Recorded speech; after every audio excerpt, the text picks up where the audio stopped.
Last episode में हमने देखा था कि सभी एनिसेट मोन्यूमेंट के अंदर पहुंच चुके हैं, जहां पर ढेरों सेट के मास्टर्स भी आए हुए हैं। लिन को भी वहां पर तरह तरह की प्रॉब्लम्स फेस करनी पड़ी है, जिसमें एल्डर हुआंग जियांग को बंदी बना लेता है। लिंग डोंग हुआंग से फाइट कर उसे पहाड़ से नीचे गिरा देता है और जियाओ को छुड़ा देता है। तो दोस्तों देखेंगे आज के एक्सप्लेनेशन में लिंग डोंग का क्या नया मिशन होगा। तो चलिए स्टार्ट करते हैं। लिंग डोंग उस एनिसेंट मोन्यूमेंट के अंदर जाने के लिए उसके सामने खड़ा उसे देख रहा है, जिस पर दियाओ पूछता है कि क्या वो सच में उसके अंदर जाना चाहता है। लिन ने कहा उसके तलिस्मान में उसे स्ट्रांग फीलिंग आ रही है। यहाँ पर जरूर कुछ तो सीक्रेट ट्रेजर है जिसे हमें जाकर के देखना होगा, तभी पता चलेगा। दियाओ ने कहा ऐसा लगता है जोवू के यहाँ होने की पूरी पॉसिबिलिटी है। अब वो तीनों उस मॉन्यूमेंट के अंदर चले जाते हैं। उसके अंदर गए तो उन्होंने देखा एक बंदा जो कि एक पपेट से एनर्जी को ऑब्जर्व कर रहा था, जो कि कोई सॉन्ग था जिसका कल्टीवेशन काफ़ी हाई लेवल का था और वो कुफई पपेट की एनर्जी को ऑब्जर्व कर उसे जिंदा करने की कोशिश कर रहा था, जो कि बहुत ही ज़्यादा हाई लेवल की थी। अगर वो जिंदा हो जाती है तो पूरी धरती पर तबाही हो जाएगी।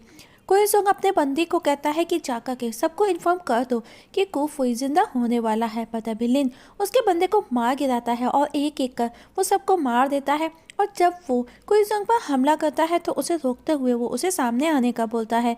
और जैसे ही लिन उसके सामने आया तो वो उसे देख करके चौंक जाता है, जिस पर लिन ने कहा आपको देखकर ऐसा लगता है कि आप सभी यिंग कोई जोंग मुझे जानते हैं। कोई जोंग ने पूछा कि वो चाहता क्या है, वो यहाँ पर क्यों आया है। लिन ने उसे कुफई पपेट को जिंदा करने से रुकने को कहा, पर लेकिन वो उसकी नहीं सुनता।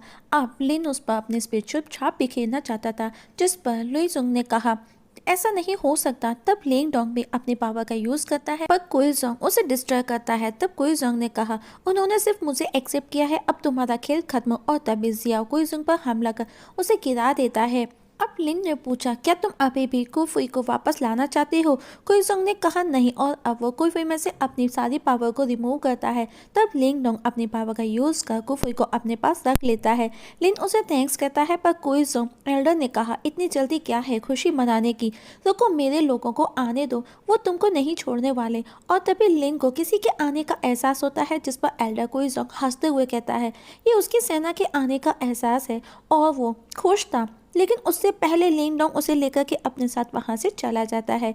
कुछ ही देर में वहां पर प्रिंसेस कियान अपने गार्ड्स के साथ में आ पहुंची, पर उसने देखा वहां पर कोई भी नहीं था सिवाय डेड बॉडीज की, जिनको वो पहचानती है। और अब वो उनको देख करके सोच में पड़ जाती है कि क्या ऐसा हो सकता है कि ये कोई जोंग ने फुकुई को जिंदा कर अपने साथ में वो यहाँ से ले गया हो। तभी वहाँ पर पेंग लिंग भी अपनी सेना के साथ में उसके पीछे पीछे आ पहुँचा। जो कियान पर गुस्सा था उसने कियान से पूछा तुम्हारी इतनी हिम्मत कैसे हुई मेरे साथ में इतना गंदा व्यवहार करने की, वो भी सबके सामने। जिस पर कियान ने उसको जवाब दिया सेक्ट मास्टर आपने मुझे गलत समझा, आपको जरूर कोई गलतफहमी हुई है। पेंग लिंग ने कहा मुझे बेवकूफ़ मत बनाओ, ये फुकुई क्या है और ये कहाँ है, और इसे तुम चुपचाप मेरे हवाले कर दो वरना मैं तुम सबको यहीं के यहीं ख़त्म कर दूंगा। कियान ने अब बड़े ही प्यार से कहा सेक्ट मास्टर टेंग शाओ तुम्हारी वजह से कई कई बार या फिर यूँ कहें बार बार शर्मिंदा होना पड़ता है। ये सुनकर के पेंग ली को और ज़्यादा गुस्सा आ जाता है और वो कियान पर हमला कर देता है। पर कियान भी बिग मैजिक आर्मर का यूज़ कर उसके वार को डिस्ट्रॉय कर देती है। ये देख करके वो भी हैरान था। कियान ने कहा ऐसा लगता है तुम अपने स्ट्रेंथ को लेकर के कुछ ज़्यादा ही ओवर कॉन्फिडेंट हो रहे हो। अब कियान की बातें सुनकर के पेंग ली को और ज़्यादा गुस्सा आया और अब उसने अपने बंदों को कियान के बंदों पर हमला करने का कहा। कियान भी ये देख करके अपने गार्ड्स को उनको रोकने के लिए भेजती है। दोनों के गार्ड्स आपस में फाइट करने लगते हैं। अब कियान और पेंग ली भी कहाँ शांत बैठने वाले थे, वो दोनों भी आपस में लड़ने लगे। वहीं लिंग को दिखाया जाता है जो कि कोई जोंग के साथ कहीं जा रहा है। तब कोई जोंग ने कहा कि अब वो बच करके भाग नहीं सकता। मास्टर सेंग टेक शाओ तुम्हें ढूंढ ही लेगा और जब वो तुम्हें ढूंढ लेगा तो वो तुम्हें मार डालेगा, लेकिन हाँ अगर तुम कुफई को छोड़ देते हो तो तुम बच सकते हो। तभी लिन को कुछ अपने आसपास एहसास हुआ, उसने देखा नीचे कुछ तो है, अब उसे वहां पर जाकर के देखना होगा। लेकिन एल्डर कोई जोंग ने कहा नीचे वो नहीं जा सकता क्योंकि वहां पर वाइन एंड ऑयल इतना ठंडा है कि अगर वो नीचे जाते हैं तो उनकी मैटर पावर के टुकड़े टुकड़े हो जाएंगे और वो भी कम्प्लीटली डिस्ट्रॉय हो जाएंगे। लिन ने उसे पूछा तुमको कैसे पता इतना सब, और वो उसे साथ चलने का बोलता है लेकिन वो मना करता है।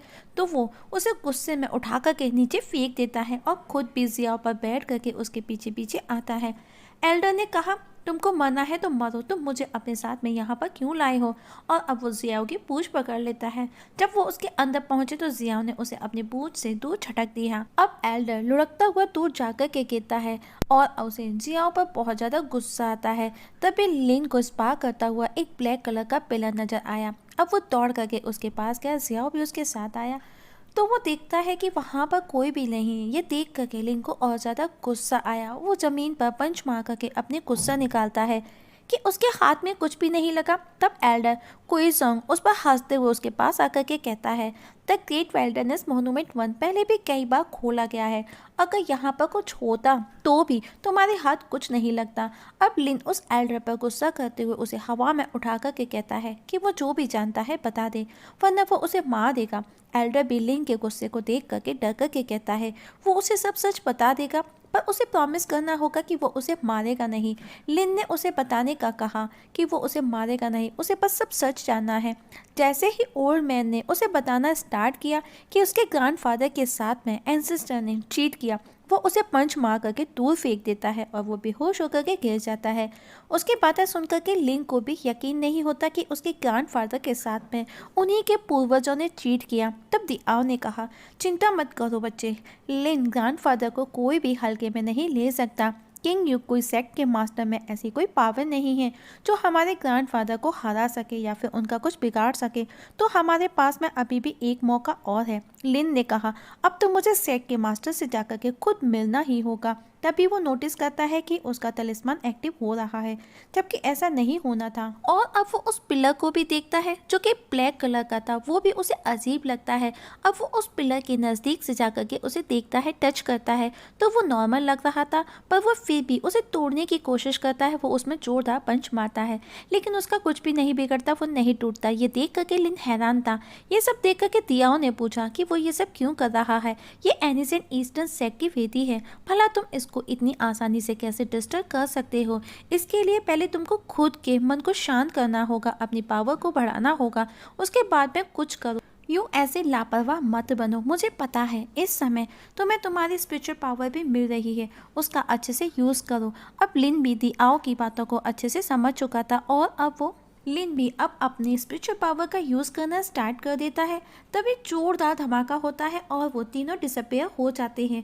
और जब वो वापस से अपेयर हुए तो वो अपने सामने देख करके हैरान थे। कोई पिलर के ऊपर खड़ा था और वहाँ से आवाज़ आती है, आज इतने सालों के बाद में कोई आखिरकार यहाँ आ ही गया। ये सुनकर के लिन और दिआओ भी हैरान थे और इस जगह हमारी आज की एक्सप्लेनेशंस खत्म हो जाती है। तो दोस्तों देखेंगे नेक्स्ट एपिसोड में आखिर कौन है वो बंदा जो पिलर के ऊपर खड़ा होकर के ये बोल रहा था। क्या वो लिन और दिआओ को जानता है? क्या वो उसके ग्रैंडफादर हैं? इसका पता हमें नेक्स्ट आने वाले एपिसोड में पता चलेगा, जो कि आज ही आपके साथ में शेयर कर दिया जाएगा। तो दोस्तों वीडियो कैसा लगा कमेंट सेक्शन में कमेंट करके जरूर बताइएगा और हाँ, इसका नेक्स्ट एपिसोड देखना ना भूलिएगा। वीडियो देखने के लिए थैंक यू सो मच।